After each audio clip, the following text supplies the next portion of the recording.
Bonjour à tous. J'espère que vous allez bien ce matin. Le soleil, ça fait du bien. Quoi que là, on le cache un petit peu, hein? Mais c'est bon de pouvoir être ensemble, de pouvoir louer le Seigneur ensemble, de célébrer ce que notre Dieu fait dans nos vies. Et ce matin, j'aimerais vous inviter à tourner dans l'Évangile de Luc au chapitre 12. On va continuer notre étude dans l'Évangile de Luc ce matin. Et on va lire les versets 1 à 12. Juste avant de lire le passage, j'ai quelques petites annonces à vous faire. Premièrement, pour le cours de ce soir, hein, avec le pasteur Pierre, qui va apporter l'étude. Il voulait, comme disait Michel, comme un bon professeur, vous donner des petites instructions. Alors, ce soir, vous, ceux qui sont inscrits, ou même ceux qui même si vous n'êtes pas inscrit, vous pouvez venir. Hein? C'est ouvert à tous. À 19h, ça commence ce soir sur la formation de disciples. Alors, comme un bon professeur, il veut avoir des bons élèves. Il veut que vous apportiez vos cahiers, vos crayons, pour prendre des notes, amener votre matériel aussi. Et puis, vous allez certainement passer un excellent temps dans la parole ce soir. Je voulais prendre le temps aussi d'offrir nos sympathies à Cecilia Gonzalez, qui a perdu son frère cette semaine. Son frère, je pense qu'il était il était à l'étranger. Donc, on veut prier pour elle et je vous encourage à peut-être lui communiquer, certainement lui communiquer vos sympathies tout au long de la semaine. On va prendre le temps de prier pour elle là, après la lecture du passage. Alors, on va ce matin, comme mentionné, on va lire l'Évangile de Luc au chapitre 12. Oui. Oui, c'est vrai, tu voulais nous partager. C'est vrai, j'ai oublié de le prendre en note. Excuse-moi, Pierre. Mais oui, c'est ça. Normand Charret, hein, et Rosanna, son épouse, qui ont servi ici. Normand a servi ici comme ancien pendant la période de transition. Et on leur avait remis un cadeau il y a quelques semaines, il y a quelques mois même, alors qu'ils étaient ici. Ils font le message de dire un grand merci. Ils ont profité de ce cadeau-là, un temps en couple, et donc ils sont très, très heureux, ils sont reconnaissants pour ce cadeau-là. Donc, merci à toute l'Église qui ont, puis on se réjouit dans le Seigneur d'avoir eu leur service. Je me souviens la première année, quand je suis arrivé, M. Charret était toujours au conseil avec nous, puis c'était une bénédiction de travailler avec lui. C'est bon, maintenant, on est arrivé dans Luc au chapitre 12 et on va lire ce matin les versets 1 à 12. La parole de Dieu dit ceci. Sur ces entrefaites, les gens s'étant rassemblés par milliers au point de s'écraser les uns les autres, Jésus se mit à dire à ses disciples, « Avant tout, gardez-vous du levain des pharisiens qui est l'hypocrisie. Il n'y a rien de caché qui ne doive être découvert, ni de secret qui ne doivent être connus. C'est pourquoi tout ce que vous aurez dit dans les ténèbres sera entendu dans la lumière, et ce que vous aurez dit à l'oreille dans les chambres sera proclamé sur les toits. Je vous dis à vous qui êtes mes amis, ne craignez pas ceux qui tuent le corps et qui, après cela, ne peuvent rien faire de plus. Je vous montrerai qui vous devrez craindre. Craignez celui qui, après avoir tué, a le pouvoir de jeter dans la géhenne. Oui, je vous le dis, c'est lui que vous devez craindre. Ne vend-on pas 5 passereaux pour 2 sous? Cependant, aucun d'eux n'est oublié devant Dieu. Et même vos cheveux sont tous comptés. Ne craignez donc point, vous valez beaucoup plus, vous valez plus que beaucoup de passereaux. Je vous le dis, quiconque se déclarera publiquement pour moi, le Fils de l'homme se déclarera aussi pour lui devant les anges de Dieu. Mais celui qui me reniera devant les hommes sera renié devant les anges de Dieu. Et quiconque parlera contre le Fils de l'homme, il lui sera pardonné. Mais à celui qui blasphémera contre le Saint-Esprit, il ne sera point pardonné. Car on vous mènera devant les synagogues, les magistrats, les autorités. Ne vous inquiétez pas de la manière dont vous vous défendrez, ni de ce que vous direz, car le Saint-Esprit vous enseignera à l'heure même ce qu'il faudra dire. On va se courber dans un mot de prière. Seigneur notre Dieu, on vient devant toi ce matin Et on se réjouit, comme on vient de le chanter, Seigneur, on se réjouit de pouvoir t'appartenir, de pouvoir déclarer que nous t'aimons, Seigneur, et que nous pouvons te donner gloire. Cette œuvre, Seigneur, c'est toi qui l'as fait dans nos vies pour venir nous chercher là où nous étions, pour transformer nos cœurs, qu'on puisse reconnaître en Jésus-Christ notre Sauveur, notre Seigneur, et qu'on puisse maintenant vivre pour toi. Seigneur, j'aimerais particulièrement ce matin te prier pour notre sœur Cécilia, qui a perdu cette semaine son frère.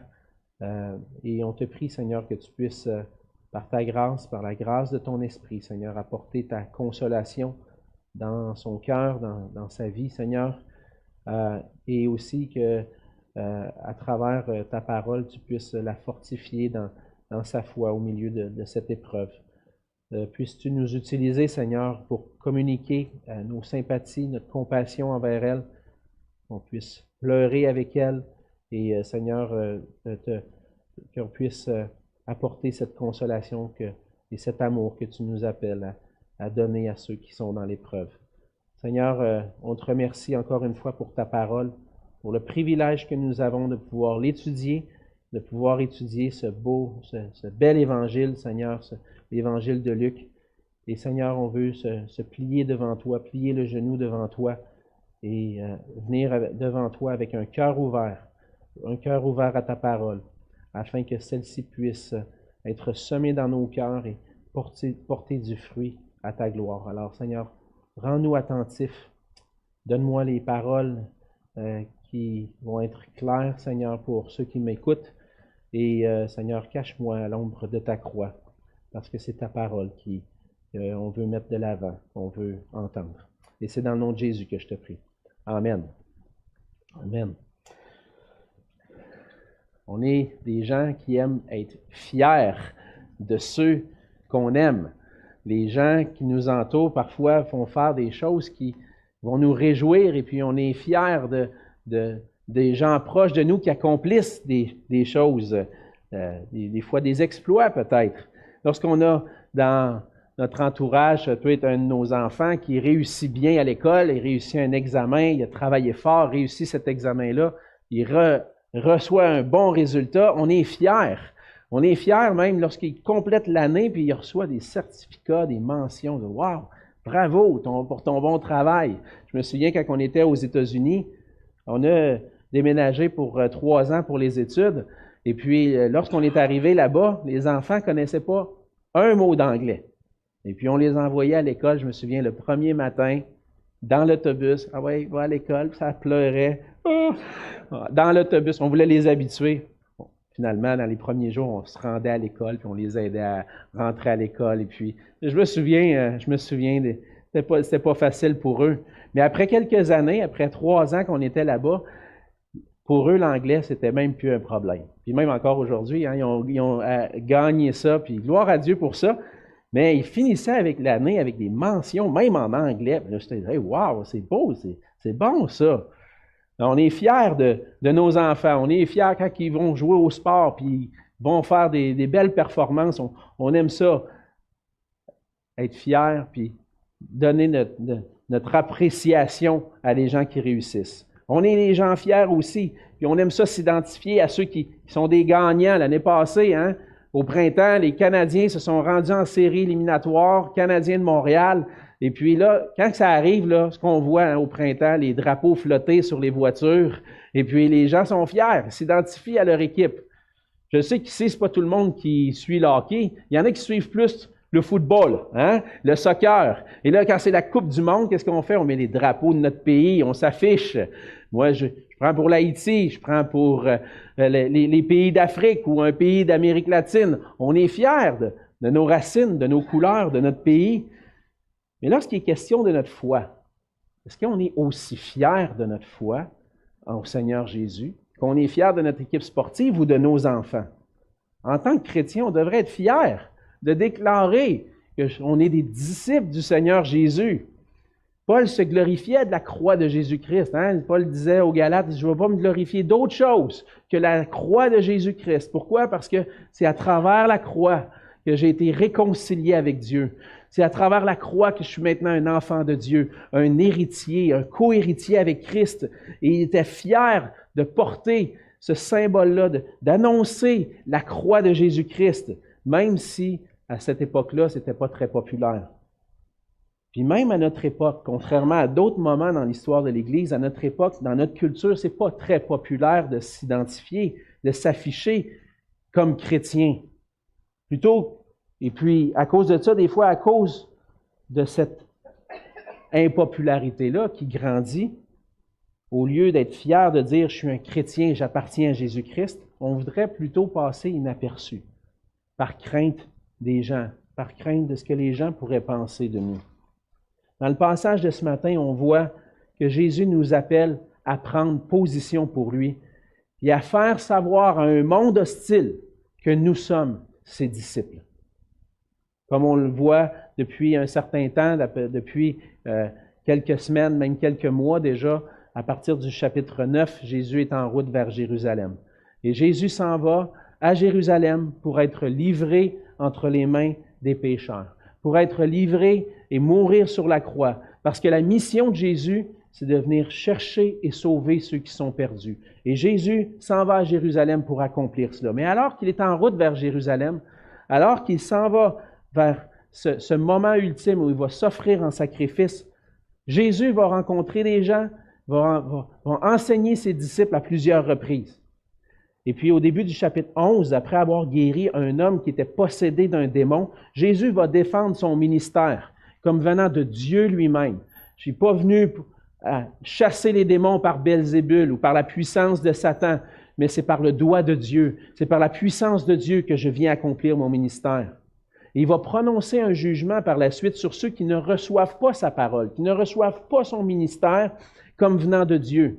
Et même, comme on l'a vu la semaine dernière, il va prononcer des malheurs contre les pharisiens et les docteurs de la loi parce qu'eux non plus n'ont pas reçu la parole de Dieu, n'ont pas reçu la parole de Christ, même si ils paraissent très religieux puis accepter la parole de Dieu de l'Ancien Testament. En réalité, ils ont rejeté Christ, ils ont rejeté la parole de Dieu. Mais maintenant, lorsqu'on arrive dans Luc au chapitre 12, Jésus va parler particulièrement à ses disciples. Même si on voit au début du chapitre 12 qu'il y a plusieurs qui sont rassemblés, même Luc va dire qu'ils sont rassemblés par milliers au point de s'écraser les uns les autres, même s'il y a une foule qui est là, Jésus va parler à ses disciples. Il va leur parler de certaines implications, de qu'est-ce que ça veut dire être mon disciple, qu'est-ce que ça veut dire me suivre, qu'est-ce que ça veut dire de recevoir la parole de Dieu, la parole du Messie qui vient de Dieu. Et on va voir ensemble ce matin ce que Luc veut nous parler à travers ce passage-là, c'est que Jésus est le roi pour qui nous devons nous déclarer publiquement si nous voulons goûter la bénédiction. Et ça, c'est la bénédiction de la vie éternelle. Jésus est le roi et on doit prendre position pour lui. On doit se déclarer publiquement pour lui. Mais comment est-ce qu'on peut déclarer publiquement qu'on est les disciples de Jésus-Christ? On voit premièrement dans les versets 1 à 3 que pour pouvoir déclarer publiquement que je suis un disciple de Jésus-Christ, je dois éviter le piège de l'hypocrisie. Jésus va mentionner à la fin du verset 1, il va mettre en garde ses disciples, il va leur dire avant tout, gardez-vous du levain des pharisiens, qui est l'hypocrisie. L'hypocrisie des pharisiens va venir contaminer la vie. C'est pour ça que Jésus compare l'hypocrisie à du levain. Le levain, dans une recette de pâte à pain, sert à faire gonfler le pain, à faire lever le pain. Et des fois, même si on met plusieurs tasses de farine, plusieurs tasses d'eau, on va mettre juste un petit peu de levure ou un petit peu de levain. Ça n'en prend pas beaucoup pour réussir à faire lever la pâte. Et cette image nous montre ce que Jésus est en train de dire, c'est que juste un petit peu d'hypocrisie semblable à celle des pharisiens peut contaminer toute une vie. L'hypocrisie peut contaminer notre vie. On a vu la semaine dernière que les pharisiens mettaient l'accent sur l'apparence et non sur le cœur. Et Jésus va mentionner qu'ils sont des hypocrites. Ils vont nettoyer l'extérieur du plat et non le dedans. Les pharisiens sont des hommes qui sont remplis d'orgueil, qui aimaient bien paraître, Ils mettaient l'apparence, l'accent sur l'apparence. Ils étaient des hommes remplis d'orgueil qui aimaient les premières places. Et ils pouvaient bien paraître, mais en réalité, ils étaient remplis de méchanceté. Et au fond, ils étaient hypocrites. Ils ne montraient pas leur vraie nature. Et on a vu ensemble qu'en raison de notre nature pécheresse, ça peut être notre tendance à nous aussi, d'agir avec hypocrisie. Mais la question, c'est de savoir pourquoi. Pourquoi est-ce qu'on voudrait agir avec hypocrisie? Pourquoi est-ce qu'on serait hypocrite? Pourquoi est-ce qu'on voudrait paraître mieux? Pourquoi est-ce qu'on voudrait cacher les choses? Je pense qu'une des raisons pour ça, c'est parce qu'on veut que les gens pensent autrement de nous que ce que nous sommes réellement. On aime ça que les gens aient une bonne image de nous. On veut protéger notre réputation. Et parfois, l'hypocrisie va nous amener à vouloir cacher la vérité de qui nous sommes. Et de cette façon-là, on est en train de mentir sur qui nous sommes. On n'est pas vrai. On n'est pas en train de dire « voici qui je suis ». On parle et on agit autrement de ce qu'on peut réellement penser. Ça paraît bien, mais au fond, on est méchant. Au fond de nos cœurs, on peut penser du mal, dire du mal, alors qu'en réalité, on ne veut pas que ça apparaisse. On peut être hypocrite dans nos relations, agir contrairement à ce qui est réellement dans nos cœurs, pour faire plaisir. On a des exemples de ça. Parfois, on veut faire plaisir à des gens autour de nous, donc on va agir d'une certaine façon, mais en réalité, ce qui est dans notre cœur, ce n'est pas réellement ça. Ce n'est pas vraiment cette attitude-là. Je me souviens, ça me rappelle, je suis en train d'en parler, puis ça me rappelle des moments où j'ai moi-même été hypocrite dans ma vie. J'étais au secondaire une fois, puis il y avait une jeune fille dans une collègue de classe, puis devant elle, j'étais bien gentil. Mais des fois, lorsque je me retirais avec d'autres amis, on parlait un petit peu dans son dos. Puis là, à un moment donné, j'étais en train de parler, puis je me tourne, puis elle est juste là à côté de moi. Oh! Là, elle a vu mon vrai jour. Je n'aimais pas montrer ce jour-là. Ça va arriver des fois, même à travers différentes situations où on essaie de mieux paraître devant les gens plutôt que ce qu'on est réellement. On veut vouloir cacher des choses aux gens. On ne veut pas réellement que les gens nous connaissent comme nous sommes, par orgueil, par hypocrisie. Mais il est possible aussi, non seulement de vouloir cacher des choses aux gens, mais de vouloir cacher des choses au Seigneur. On a des choses au fond de notre cœur, des choses qu'on n'est pas prêt à confesser au Seigneur.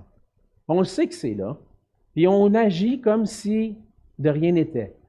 On n'est pas prêt à venir au Seigneur puis confesser des péchés, des choses qui sont dans nos cœurs, et on essaie de cacher ça au Seigneur. Pourquoi est-ce qu'on voudrait faire ça?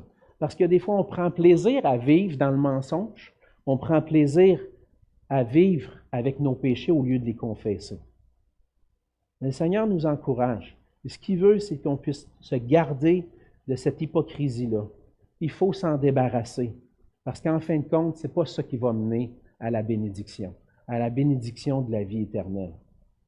Parce qu'en fait, ce que Jésus va dire au verset 2 et 3, c'est que ça ne donne rien de jouer à l'hypocrite.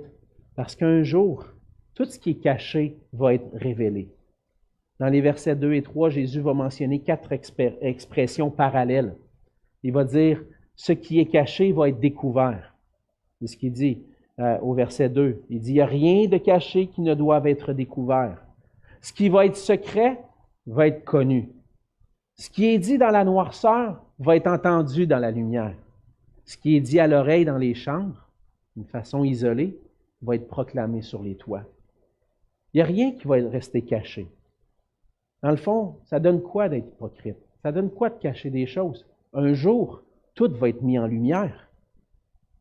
Puis, en tant que chrétien, on le sait, ça donne quoi de chercher à cacher des choses à Dieu? C'est impossible de se cacher de lui. C'est impossible de se cacher du Seigneur parce que le Seigneur connaît tout de nous. Il connaît ce qui est au fond de nos cœurs. Ça, c'est exprimé d'une façon particulièrement bonne dans ce que David va dire dans le psaume 139. Il dit, « Éternel, tu me sondes, tu me connais. Tu sais quand je m'assieds, quand je me lève. Tu pénètres de loin ma pensée. Tu sais quand je marche et quand je me couche. et tu pénètres toutes mes voies. Car la parole n'est pas sur ma langue, que déjà, ô Éternel, tu la connais entièrement. Pourquoi on voudrait cacher les choses au Seigneur? Pourquoi on voudrait se cacher? Le Seigneur connaît tout de nous. Il pénètre ma pensée. La parole n'est même pas déjà prononcée. Ce que je voudrais dire peut-être en secret, puis que je ne voudrais pas qu'il soit connu des gens autour de moi. Le Seigneur le connaît déjà, il n'est même pas sur ma langue, puis il sait déjà c'est quoi. Pourquoi je voudrais me cacher? Pourquoi je voudrais être hypocrite? Il n'y a pas de bénédiction à être dans l'hypocrisie. Un jour, tout va être mis dans la lumière. Lorsqu'on va se présenter devant Dieu, le Seigneur dit, tout va être mis en lumière. Ça ne donne rien de se cacher. Dans Ecclésiaste 12 au verset 16, l'Ecclésiaste dit, car Dieu amènera toute œuvre en jugement au sujet de tout ce qui est caché, soit bien, soit mal. Et même l'apôtre Paul va dire dans Romains 2, 16, Dieu jugera par Jésus-Christ les actions secrètes des hommes.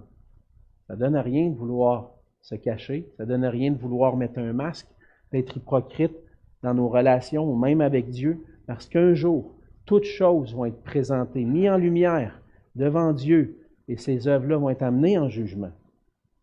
Et donc, lorsqu'on fait le lien avec cette mise en garde-là, je crois que cette mise en garde-là va avec le reste du passage. Pourquoi je voudrais être hypocrite? Pourquoi je dois éviter l'hypocrisie? Parce que peut-être, c'est là la difficulté, de vouloir prendre position pour le Seigneur Jésus. Je voudrais peut-être cacher que je suis chrétien. On veut éviter peut-être de céder aux pressions, de se conformer aux attitudes des gens qui nous entourent. C'est ce que le Seigneur nous appelle à faire. Éviter de céder aux pressions qui nous entourent. Lorsque je suis au travail, peut-être que j'ai la pression de ne pas trop parler de ma foi. Peut-être que j'ai la pression de ne pas m'afficher pour le Seigneur. Et peut-être même des fois, je suis peut-être tenté d'embarquer dans des discussions qui ne glorifient pas Dieu. Le Seigneur dit, essaie d'éviter de céder aux pressions. Céder aux pressions de la médisance. Lorsque un collègue de travail vient et il commence à te parler d'un tel qui a fait telle chose, puis là, toi aussi, tu en as vu des défauts chez cette personne-là, tu commences à en parler puis à entretenir cette discussion-là. Ah, tu viens de te trouver un allié pour faire de la médisance envers un autre collègue. Je vous parle comme ça, puis je sais ce que c'est. J'ai travaillé dans le monde séculier, puis ça nous arrive. Ça nous arrive à tous. Puis ça m'est arrivé à moi aussi. Facile. Plutôt que de prendre position pour le Seigneur, puis dire, non, moi, je n'embarque pas dans cette discussion-là. Moi, je veux honorer tous les gens autour de moi, je veux respecter les gens autour de moi, je ne veux pas embarquer dans ça. Ou peut-être même des fois dans des actions que ton patron te demanderait de faire qui ne sont pas conformes à ce que le Seigneur demande. Ça m'est arrivé des fois de dire à mon patron, non, moi, je ne veux pas faire ça. Je ne pense pas que c'est conforme. Tu sais que je suis chrétien, ce n'est pas conforme à la parole de Dieu. Mais des fois, on peut vouloir protéger notre emploi, puis juste comme se taire et pas s'afficher comme disciple de Jésus-Christ. Et s'afficher comme disciple de Christ, ce n'est pas toujours facile. Mais c'est ce que le Seigneur nous demande de faire. Il veut qu'on évite l'hypocrisie. Parce qu'un jour, tout va être mis en lumière. Et lorsqu'on cède aux pressions, puis lorsqu'on évite de prendre position pour Christ, c'est de l'hypocrisie. Et Dieu va mettre cette hypocrisie-là en lumière. Donc, est-ce que ça sert à quelque chose de caché qui nous sommes? Est-ce que ça sert à quelque chose de caché aux gens qui nous entourent, qui nous sommes réellement? Ça ne donne rien, parce que tout va être mis en lumière. Et c'est pour cette raison-là que le Seigneur Jésus va dire que si nous sommes ses disciples, deuxièmement, versets 4 à 7, nous devons craindre Dieu et non les hommes. Craindre Dieu et non les hommes. Je pense que l'hypocrisie, c'est par crainte des hommes. Mais Jésus vient et nous dit, je vous dis à vous, verset 4, qui êtes mes amis. Entendez-vous cette expression-là? Vous êtes mes amis. Vous êtes mes disciples. Vous êtes mes amis. Je vais vous donner un bon conseil. Je vais vous donner un bon conseil. Craignez pas ceux qui tuent le corps et qui, après cela, ne peuvent rien faire de plus. Parce qu'en réalité, la crainte des hommes, ça pourrait nous arriver que si on ne s'affiche pas pour Jésus-Christ, on peut protéger notre réputation, protéger notre vie. Et dans le cas des disciples, ne pas s'afficher pour Christ, c'était peut-être même d'éviter d'être persécuté, d'être mis à mort pour le nom de Jésus-Christ. Être un disciple de Jésus-Christ, c'est d'être appelé à être rejeté, à être persécuté. Comme dans le passage parallèle qui se trouve dans Matthieu 10, les versets 24 à 25, Jésus va dire que le disciple n'est pas plus que son maître. Il va être traité comme son maître. Ça veut dire que si tu es un disciple de Jésus-Christ, Jésus-Christ, lui qui a été rejeté, persécuté, mis à mort par les hommes, ben tu vas vivre la même chose. Si tu es un disciple de Christ, tu vas être persécuté. Tu vas être rejeté par les gens autour de toi. Parce que Christ a été rejeté, ton maître a été rejeté, tu vas être rejeté toi aussi. Paul a dit à Timothée dans 2 Timothée 3, verset 12, il dit « Or, tous ceux qui veulent vivre pieusement en Jésus-Christ seront persécutés. » On ne vit pas à une époque où on vit des grandes persécutions. Et puis on a, depuis un certain temps, une certaine liberté à vivre notre foi. Dans l'histoire de l'Église, ça n'a pas toujours été comme ça. On voit dans le livre des Actes que les apôtres, les disciples de Jésus ont été persécutés pour leur foi.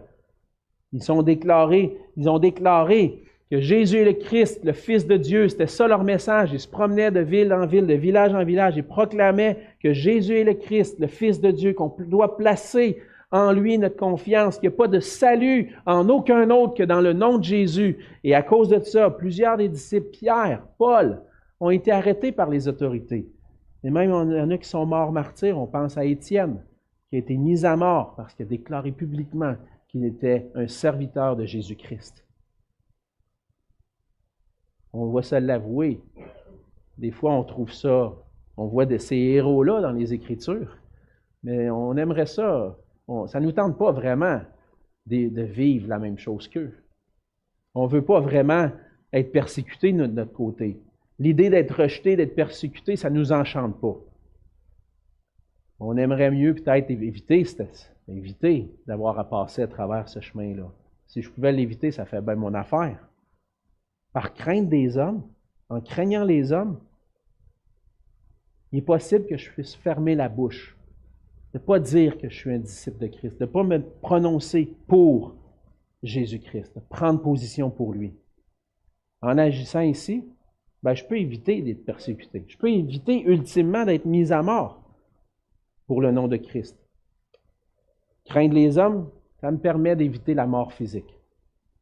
Mais le Seigneur continue. Il dit, je vais vous montrer qui vous devez craindre au début du verset 5. Craignez pas les hommes. Par crainte des hommes, peut-être vous pouvez éviter de mourir. Mais craignez plutôt celui qui, après avoir tué, a le pouvoir de jeter dans la géhenne. Oui, je vous le dis, c'est lui que vous devez craindre. Qui est-ce qui a le pouvoir de tuer, puis après ça de jeter dans la géhenne? C'est Dieu. Donc on doit craindre Dieu. Dieu qui a non seulement le pouvoir sur ma vie physique, mais qui a le pouvoir sur ma vie spirituelle, sur mon âme, sur la destinée éternelle de mon âme. On doit craindre le Dieu Tout-Puissant, celui qui a le pouvoir sur toutes choses. Et avoir la crainte de Dieu, ça commence en reconnaissant qui il est. En reconnaissant qu'il est le Dieu Tout-Puissant, qu'il est le souverain sur toutes choses, que c'est lui le créateur de toutes choses. C'est lui qui m'a créé et qui m'a créé pour que je puisse vivre pour sa gloire en étant soumis à sa volonté. Je dois reconnaître que je dois me soumettre à lui. Parce que c'est lui qui a le pouvoir d'exercer toutes choses, d'exercer la justice et de me condamner. Dieu a le pouvoir non seulement de tuer le corps, mais aussi de jeter dans la géhenne. Jésus emploie ici une expression, la géhenne, c'était quelque chose de bien réel. C'était à cette époque-là, comme ce qu'on peut connaître aujourd'hui comme un incinérateur. Des fois, les villes ont des incinérateurs pour brûler les déchets. Et puis, à Jérusalem et dans les villes, il y avait cet endroit-là, à l'extérieur de la ville, où on amenait les déchets, on brûlait les ordures, et où le feu brûlait continuellement. Il y avait toujours un feu qui brûlait là. Et lorsque Jésus prend cette expression-là, celui qui a le pouvoir de jeter dans la géhenne, c'est en réalité une référence à l'enfer. La géhenne, c'est la représentation de l'enfer, de la destinée éternelle de tous ceux qui n'auront pas cru en Jésus-Christ. C'est l'enfer. L'enfer, c'est un lieu de punition consciente et éternelle, réservé à tous ceux qui n'auront pas cru en Jésus-Christ et qui n'auront pas pris publiquement position pour lui. Ça va être déclaré publiquement pour Jésus-Christ. Qu'est-ce que tu préfères? Perdre seulement ta vie ou perdre ta vie et ton âme pour l'éternité? Est-ce qu'on a plus peur pour notre vie terrestre ou pour notre vie éternelle? La vie terrestre, ça dure quelques dizaines d'années. La vie éternelle, ça dure des milliards de milliards d'années. Qu'est-ce qui fait plus de logique? Qu'est-ce qui fait plus logique? C'est ce que Jésus enseigne. On doit craindre Dieu. On ne doit pas craindre ce que les hommes peuvent nous faire. On doit plutôt craindre le Dieu qui peut faire bien au-delà. Et comme disciple de Jésus-Christ, on doit craindre Dieu. Et c'est là que se trouve la bénédiction. Ce n'est pas juste une mise en garde, ce n'est pas juste pour faire peur, non, c'est une réalité. Mais Jésus parle d'une bénédiction. Il parle de cette bénédiction-là au verset 6 et 7. Et peut-être que c'est passage. Des fois, la manière que c'est formulé, pour nous, on ne peut pas nécessairement saisir comment c'est une bénédiction de pouvoir craindre Dieu. On voit au verset 6 que Jésus parle des oiseaux, des petits oiseaux. Il dit « Ne vend-on pas 5 passereaux pour 2 sous? Cependant, aucun d'eux n'est oublié devant Dieu. » Dans le fond, ce que Jésus est en train de dire, c'est que Dieu connaît et prend soin des petits oiseaux. Les passereaux, c'est une espèce, un type d'oiseau, une famille d'oiseaux, qui est parmi les plus petits. Les plus petits oiseaux, j'ai cherché sur Internet des passereaux, puis il y avait toutes sortes d'espèces de passereaux, mais sont tout petits, sont fragiles. C'est simple, sont fragiles et Dieu prend soin de ce qui est fragile. C'est même quelque chose qui valait pas cher. Il dit, le Seigneur Jésus va dire au marché, on vend 5 passereaux pour 2 sous. 2 sous, c'était à peu près l'équivalent d'une demi-heure de salaire. Une demi-heure, aujourd'hui, si on gagne, mettons, 20$ de l'heure, on va faire 10$. Bien, pour 10$, je m'en allais au marché, puis j'avais 5 passereaux, puis c'était probablement la nourriture qui servait aux plus pauvres. Dieu n'oublie pas les petits oiseaux. Certainement, il ne va pas oublier ses enfants. Et même, il va aller plus loin, il va dire, et même vos cheveux sont tous comptés. Je pense que le calcul était un peu plus haut il y a une dizaine d'années pour moi. Là, ça a baissé un petit peu. Le Seigneur a diminué le compte de mes cheveux. Et tous tes cheveux sont comptés. Imagine-tu un cheveu, c'est quoi ça? Ça tombe des fois, moi je travaille, puis je réfléchis, je me frotte la tête, oh, un cheveu qui tombe. C'est un petit brin, passe ça de là. Ça vaut rien. Dieu les compte, les petites affaires qui valent rien. À combien plus forte raison il va accorder de l'importance à ta vie, à toi? Si tu crains Dieu, Dieu va prendre soin de toi. Dieu va te donner une vie éternelle. Il va te donner la bénédiction. Alors, si Dieu connaît les choses si simples, puis il les connaît bien, puis il connaît leur nom, puis il en prend soin, il va prendre soin de ceux qui ont cru en Jésus-Christ et qui sont devenus ses enfants. Alors, crains pas de prendre position, puis de te déclarer publiquement comme disciple de Jésus-Christ. On doit arrêter de craindre les hommes et craindre Dieu seulement. Qu'est-ce que les hommes peuvent me faire comparé à Dieu? Et ça, c'est une mise en garde que Jésus donne. Si je veux être un disciple qui se déclare publiquement pour Jésus-Christ, je ne dois pas craindre les hommes, mais craindre Dieu. Et finalement, on arrive dans les versets 8 à 12, où si on veut se déclarer publiquement pour Jésus, ça, on peut le faire en nous appuyant sur la puissance de son esprit. On voit au verset 8 que Jésus il dit, « Je vous le dis, quiconque se déclarera publiquement pour moi, le Fils de l'homme se déclarera aussi pour lui devant les anges de Dieu. » Et au verset 9, « Mais celui qui me reniera devant les hommes sera renié devant les anges de Dieu. » Donc, ce que Jésus veut, c'est qu'on prenne position pour lui. Et qu'est-ce que ça va donner de prendre position pour lui? Ça va nous permettre de dire, de déclarer que Jésus est le Fils de l'homme. C'est lui le Fils de l'homme. C'est lui qui est le Messie, le Christ qui devait venir. Et dans tout l'Évangile de Luc, on le dit souvent, une des questions qui revient constamment, c'est qui est Jésus? Est-ce qu'il est le Fils de l'homme pour toi? Est-ce qu'il est le Christ? Est-ce qu'il est le Messie qui devait venir? On doit prendre position pour le Seigneur Jésus. Si on l'a reconnu comme notre Sauveur, notre Seigneur, ça implique un changement dans notre vie. Ça implique qu'on est en train de dire « Jésus est mon Seigneur, Jésus est mon Sauveur ». Et lorsqu'on se déclare un disciple de Jésus-Christ, lorsqu'on déclare que que Jésus est mon Sauveur, mon Seigneur, je vais être prêt à aller jusqu'au bout pour lui. Je vais le dire aux gens autour de moi. Je vais dire « Je suis un disciple de Jésus-Christ ».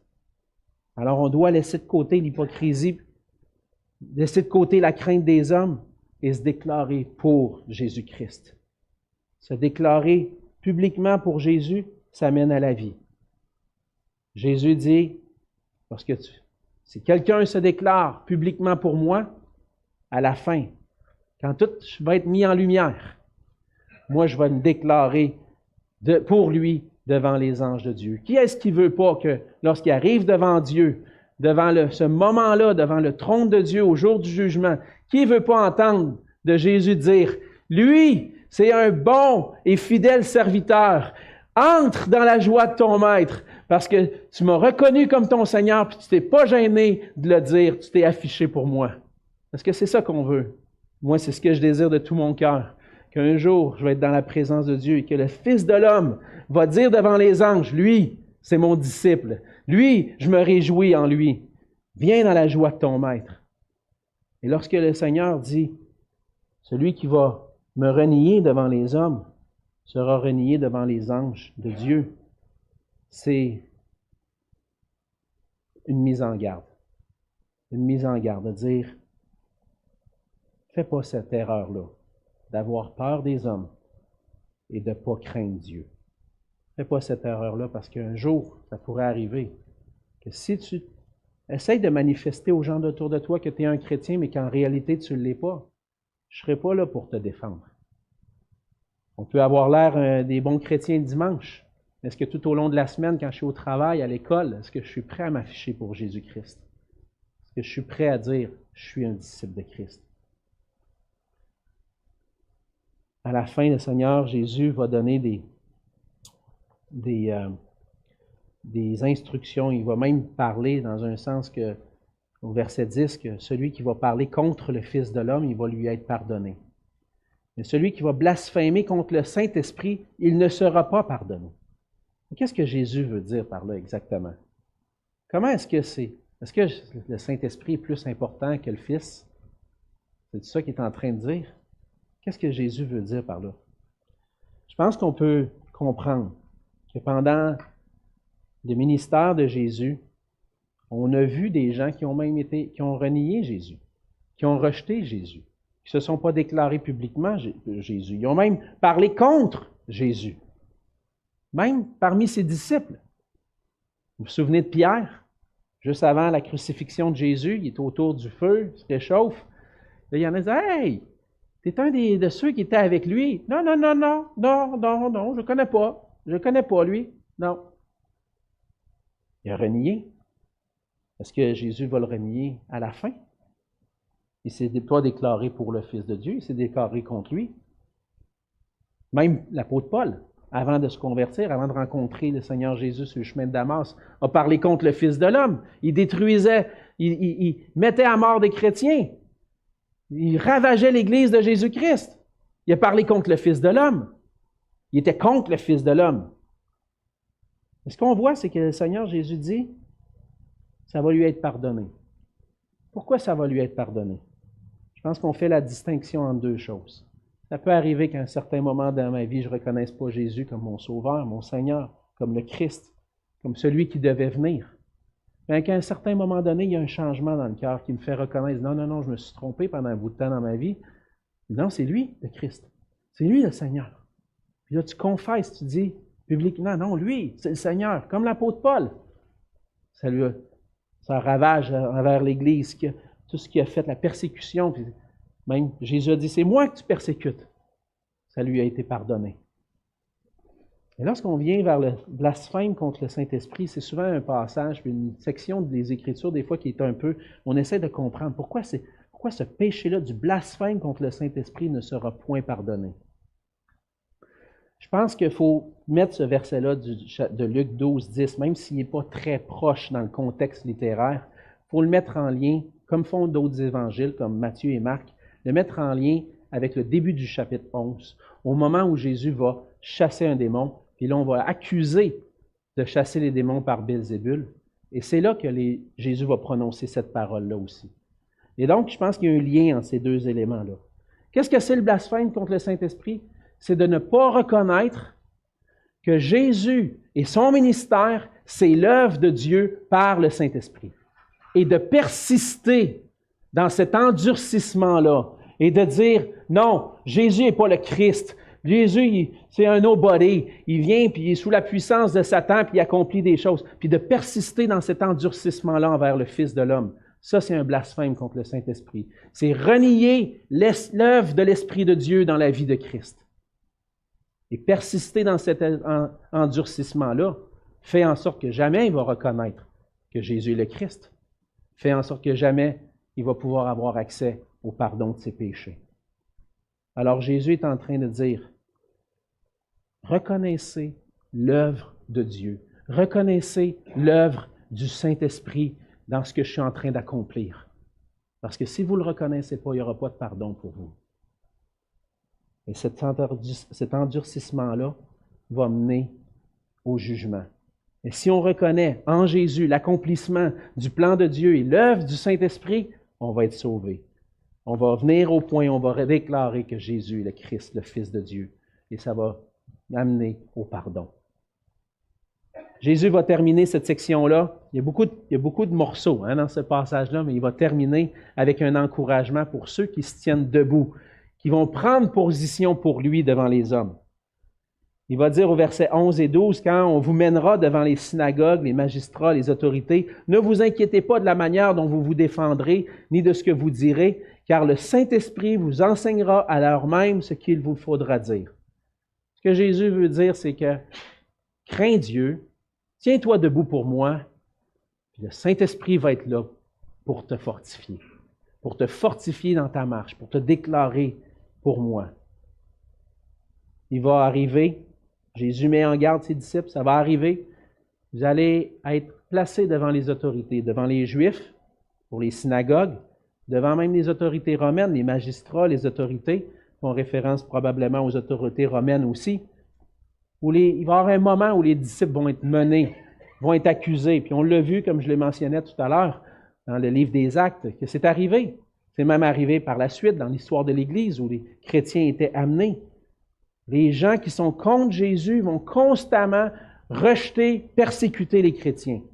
Et ça va faire en sorte qu'ils vont être amenés devant les autorités, ils vont devoir rendre compte de leur foi.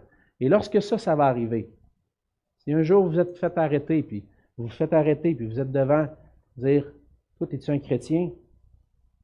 Es-tu réellement un disciple de Jésus-Christ? Ça va arriver. Le Seigneur, il dit, inquiète-toi pas. Inquiète-toi pas à ce moment-là. Pourquoi? Parce que je vais te soutenir par la puissance de mon esprit et les réponses, ta défense que tu vas avoir à dire, je vais la donner dans ta bouche.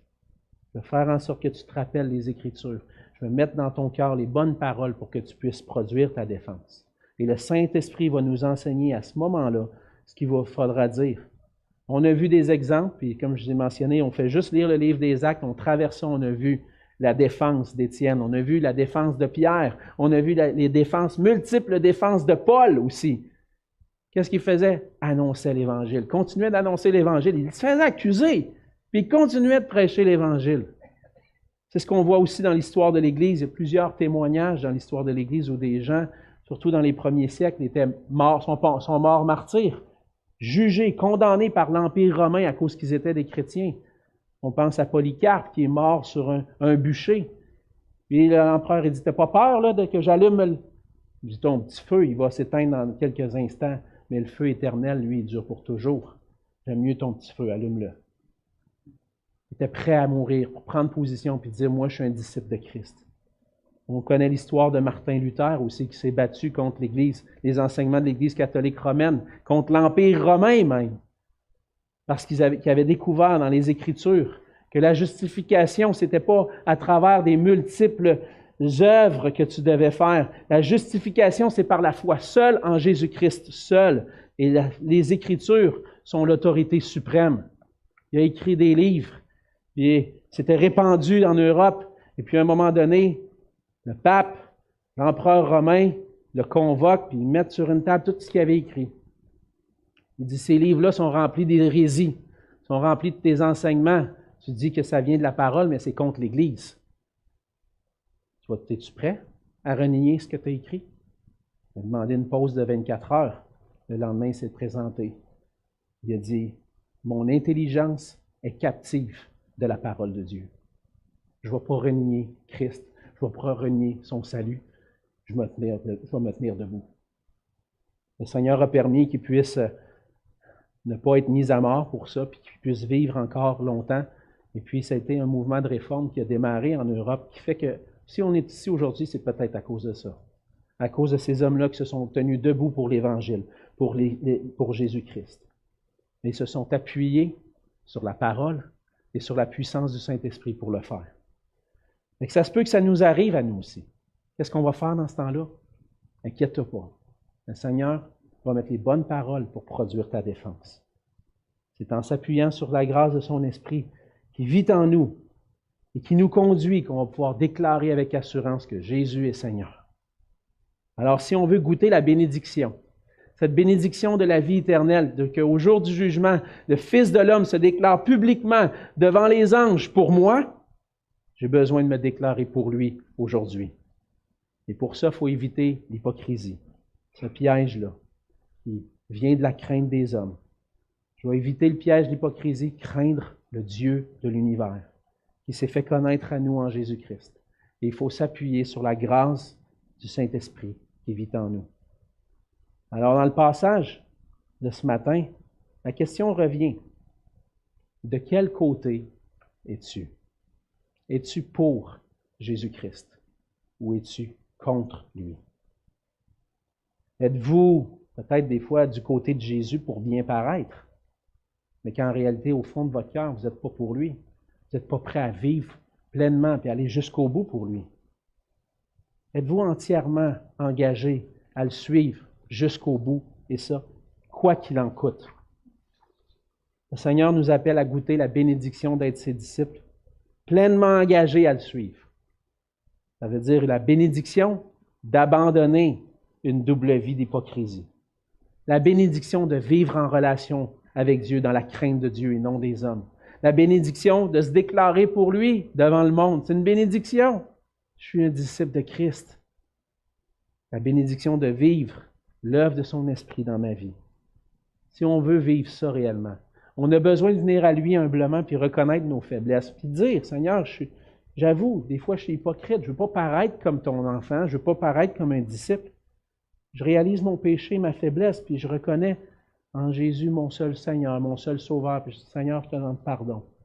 Pardon de t'avoir renié pendant si longtemps. Pardon des fois de te renier puis de le dire avec hypocrisie. Pardonne-moi. Donne-moi la réconciliation. Donne-moi la force de marcher pour toi, de m'afficher pour toi, d'être fier d'être un disciple de Jésus-Christ. Frères et sœurs, on a besoin de rester ferme, inébranlable. On a besoin de s'appuyer sur lui pour qu'on déclare publiquement et courageusement, ensemble, que nous sommes ses disciples, les disciples de Christ qui vivent pour sa gloire. Prions ensemble. Seigneur notre Dieu, merci pour ta grâce envers nous. Et merci encore une fois pour ta parole, Seigneur Jésus, qui nous enseigne, qui nous fait connaître, Seigneur, ce que ça veut dire d'être un disciple de Jésus-Christ. Être ton disciple, Seigneur, ce n'est pas quelque chose d'humainement facile. C'est même humainement impossible. Seigneur, si un jour je t'ai reconnu comme mon Sauveur, mon Seigneur, c'est parce que tu avais fait ton œuvre dans ma vie par ta parole et par ton esprit. Tu m'avais éclairé pour te voir, toi, Seigneur Jésus, comme le seul Sauveur, le seul Seigneur. Et Seigneur, tu me demandes aujourd'hui, tu nous demandes de nous afficher, de nous déclarer publiquement pour toi.